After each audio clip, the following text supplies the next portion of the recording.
शेट जोरदारच झालंय की डोळ्या जेवण. तुला काय सांगू, तुझ्या वहिनीचं डोळं पुरवता ना नको झालं मला. असलं कसलं डोळ्या लागलं होतं? त्याला बंदूक चालवायचं डोळं लागलं होतं. काय असलं डोळं?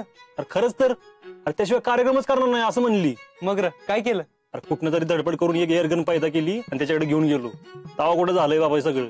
शेट बाकी सुट्टी एकदम चांगली घालवली म्हणा की.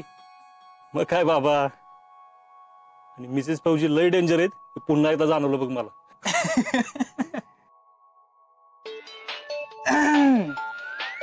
बघा आता कसले डोळे लागलेत ते. की बाबा येतो. शितले, तुला 100 वर्ष आयुष्य बघ. अगं आता तुझ्याबद्दलच बोलत होतो आब्या बरोबर. माझ्याबद्दल बोलायला येळ आहे तुम्हाला? माझ्या संग बोलू वाटत नाही वे? अहो काय आपण कवा पोचलो काय फोन बिन करून सांगायची पद्धत आहे का नाही तुम्हाला?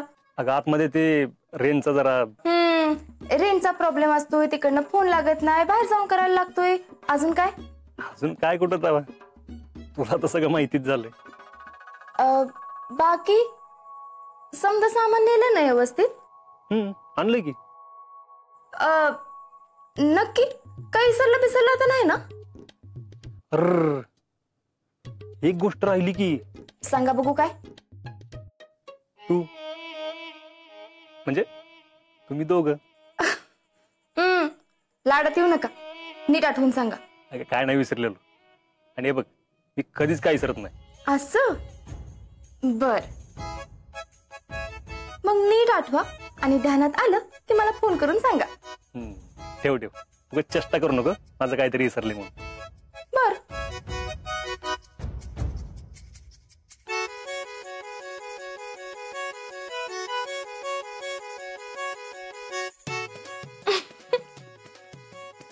एवढी उराशी कवटाळून ठेवता डायरी आणि नेमकी तीच सरला वय.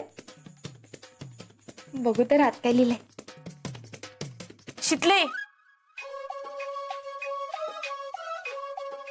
काय घेऊन बसलेस ग?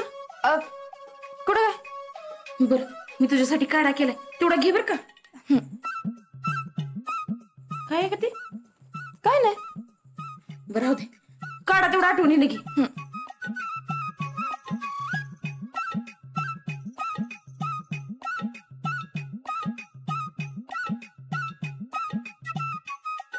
शितले काय करतीस ग? काय नाही. बर ते वाचायचं राहू दे, माझ्यावर चल, देवा पुढे बस, मी पोती वाचते ती तू ऐक. अगं बाळावर चांगले संस्कार घडतात. अगं पण उगाच काय सांगू नकोस, ये म्हटलं ना, नाटकं करू नकोस, ये लवकर.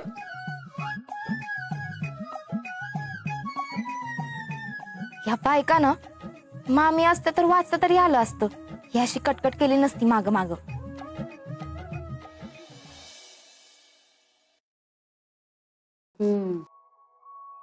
काय ग जेडे, आता सगळे व्यवस्थित आहे ना? वय.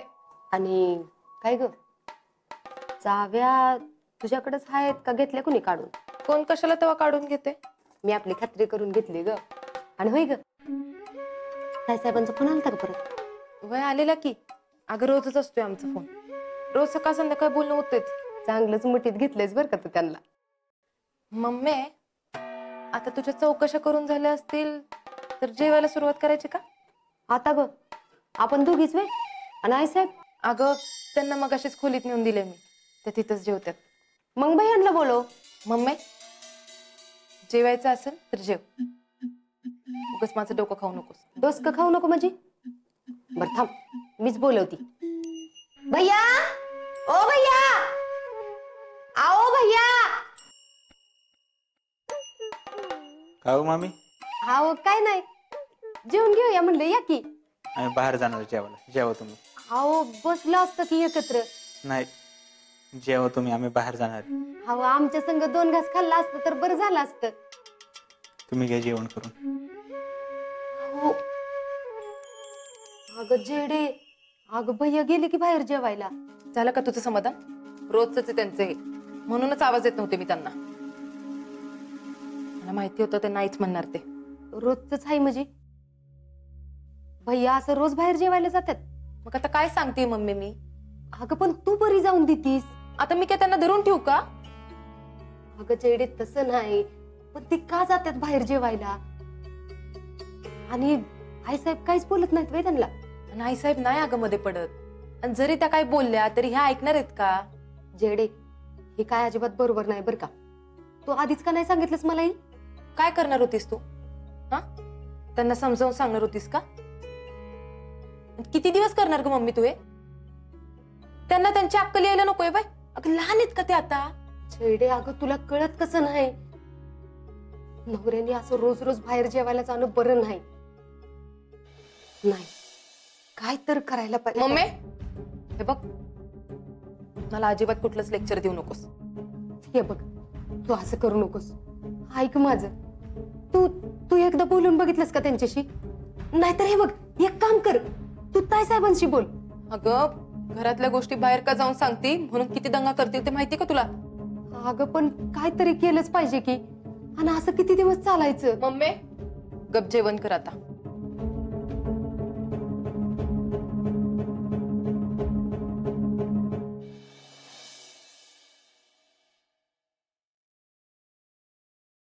शितले काय ग, काय वाजतीस? कुठं काय? तुला काय करायचे तर नसतं चौकशा?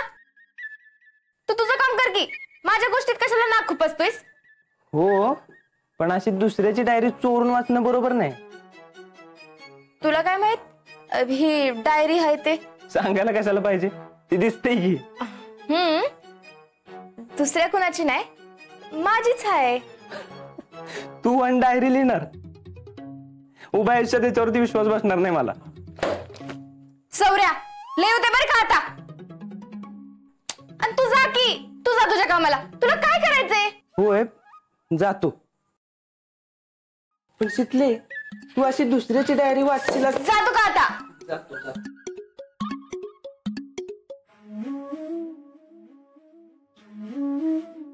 चोरून म्हणजे माझ्या नवऱ्याचीच तर आहे. मी वाचली तर काय होणार आहे तेव्हा? मला बघायचंय हे डायरीत काय लिहितात ते. मला बघायचंय त्यांनी माझ्याबद्दल काय लिहिलंय का ते. शितले कशी आहेस ग शितले तू? हाय की बरी. शितले मी तुला काढा घे म्हटलं होतं ना, कसं हातात आणून द्यायचं तुझ्या? मी नीलम काकी संग पोथी वाचत बसले होते ना. पण मी तुला सांगून गेले होते ना, अगं ह्या दिवसात काळजी घ्यायची असती. पत्ते पाणी पळायला नको का? नको मला. घे. बर पिते, ठेव तिथं. ते दे इकडं. आधी हे घे. सावकाश पी, गरम आहे. आणि सगळं संपवायचं. दे दे इकडं. आणि इकडं.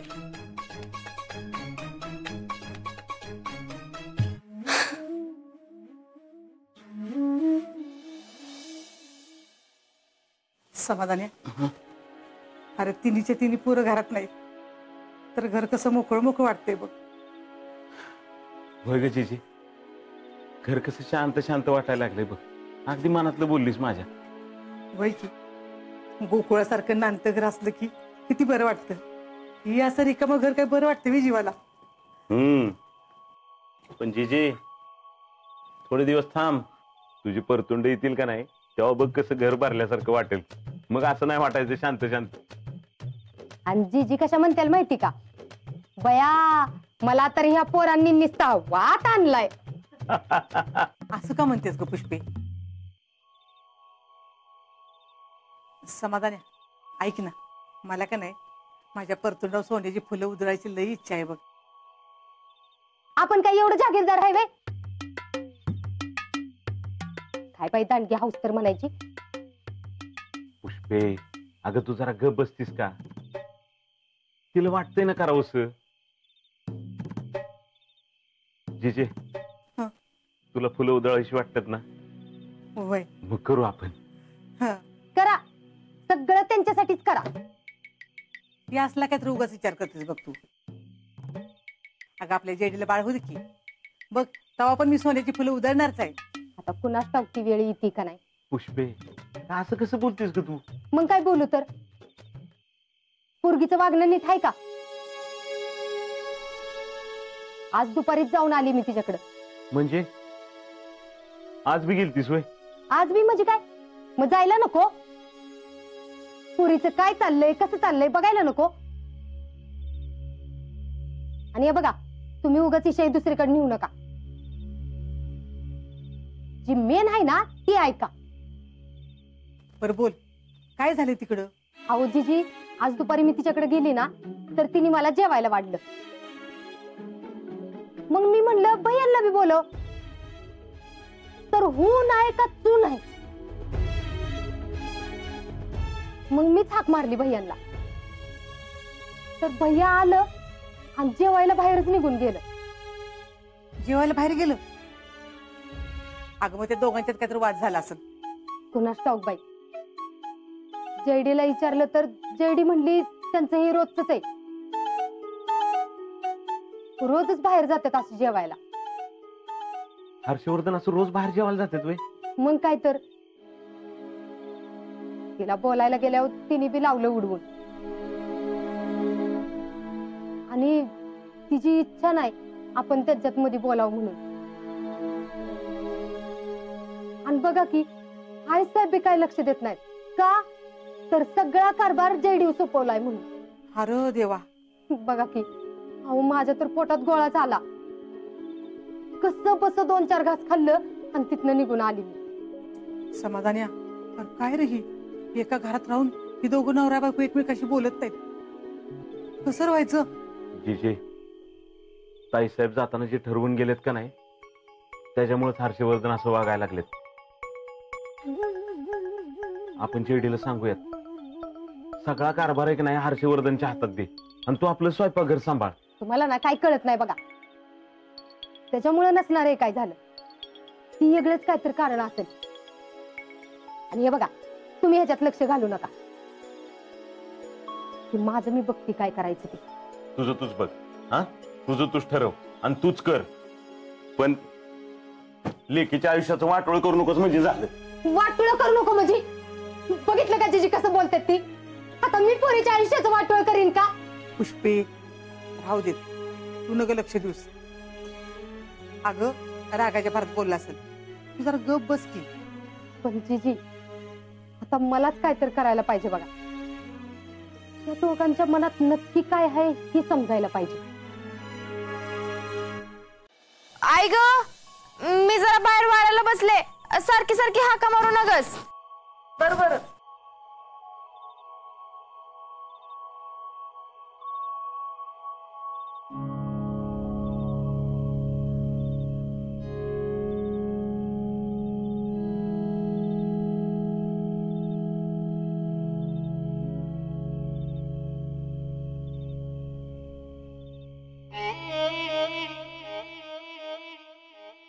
दिस गेला अख्खा, तरी वाचायला मिळाली नाही. आता काय लिहितात ते कळल तरी.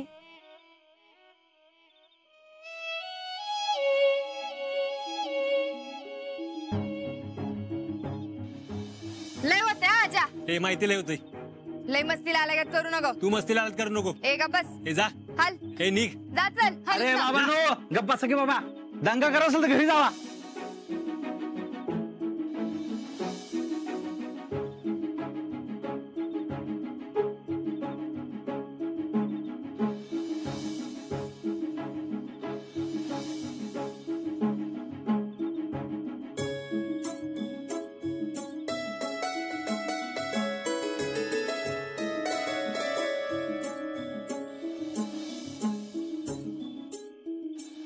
तिथलं मी पास झालो. अगं मी मेडिकल क्लिअर झालो. तुझ्या कुठलं बघ शिकले.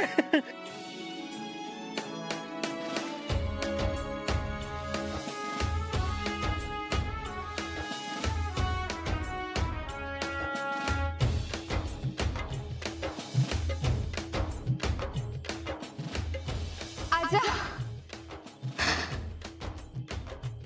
माझं तुझ्यावर लय म्हणजे लय प्रेम आहे.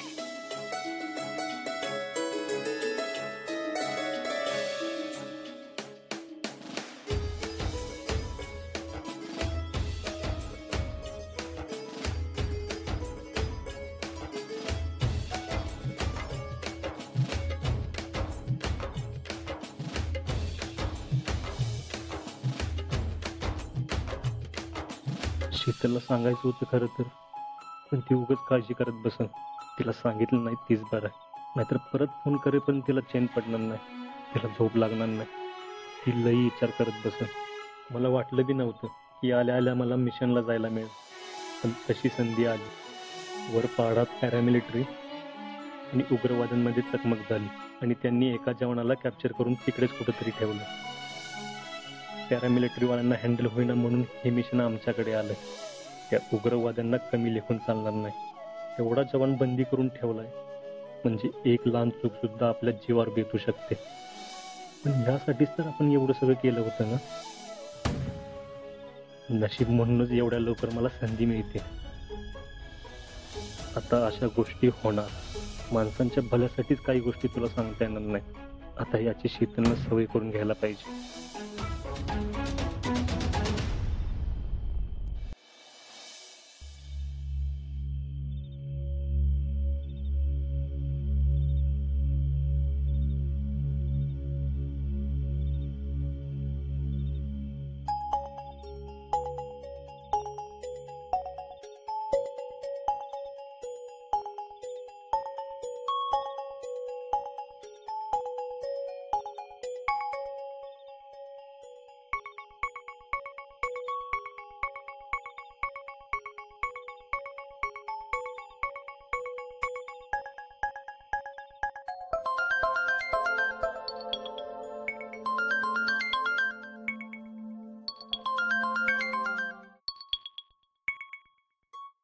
शीतले, एक शब्द वाचायचा नाही त्यातला.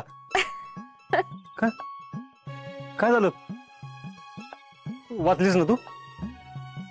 अख्खी वाचलीस ना? काय हो फौजी ना तुम्ही? शीतले काय ग हे? हा, ही बरोबर नाही बरं का. पर्सनल डायरी वाचायची नसती. ऐका आता, तुमच्या माझ्यात काय आलंय पर्सनल? अगं आता आणि लय भारी लिहिता हो. एवढं हळवं हाय वाटलं नव्हतं मला. आणि काय हो, आठवण येते तर सांगायचं मला, फोन करायचा का डायरीत लिहायचं? तुझी आठवण तर 12 महिने 24 तास येत राहते. मग काय तेवढंच करत बसायचं? एवढं का प्रेम करता हो माझं? मला बी तोच प्रश्न पडलाय बशीतले. एवढंच का प्रेम करतो मी तुझ्यावर? चला, आज मला तुम्ही माझ्याबद्दल काय विचार करता ते कळलं. आणि तेवढंच नाही तर तुम्ही रोज कोणत्या संकटाला सामोरं जाता ते बी कळलं. भाऊजी, तुम्ही देशासाठी, घरासाठी काय काय करता ते मला नुसतं वरवरूनच माहिती होतं. पण आज पहिल्यांदा तुम्ही हाती घेतलेलं काम हे किती जबाबदारीचं आहे, किती जोखमीचं आहे ते कळलं मला. कारण कायम तिकडं काय ना काहीतरी घडत असतंय आणि घरातली काळजी करू नये म्हणून तुम्ही आम्हाला त्याची जरा बी जाणीव करून देत नाही. खरंच फौजीची बायको व्हायला भाग्य लागतं आणि या बाबतीत मी भाग्यवान आहे बघा. थँक्यू फौजी. थँक्स काय म्हणते शीतले? नाही हो, मला काय म्हणायचं तुम्हाला नाही कळणार. बाहेरच्या चौकात गेल्यावर मिसेस फौजी म्हणून हाक मारल्यावर कसला आनंद होतो ना, तो मी तुम्हाला शब्दात नाही सांगू शकत. अभिमानानं का नाही ऊर नुसता भरून येतो बघा. सॉरी आज तुमची डायरी वाचली, पण त्याच्यामुळं खऱ्या सहजीवनाचा अर्थ कळला मला. फौजी संघ संसार करणं हे काय असते ते आज कळलं बघा. शीतले, शेवटच्या श्वासापर्यंत ना मी तुझी साथ कधीच सोडणार नाही. काही बी झालं तरी 72.